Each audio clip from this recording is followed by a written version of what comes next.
how to recover DIB mobile username and password through the mobile application if you have forgotten either your username or password. Now, the actual process is going to be the same if you're using the DIB mobile banking via the Google Play Store or any app store available on your end. You just have to follow on-screen prompts and that's it.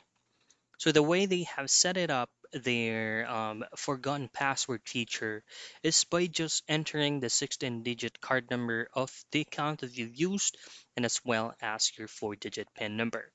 Now, once you pull up your DIB application, this is going to be their interface. So logging in using your username and password, and below that, there is actually a blue link that says forgot password.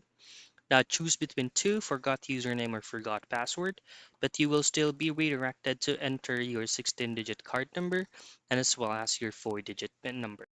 Once you've filled out these forms right here, on the next page, you will be asked or you'll have to reset either your username or password so that you can log in properly. And that's it. That is how you recover or reset DIB mobile username or password via the mobile app.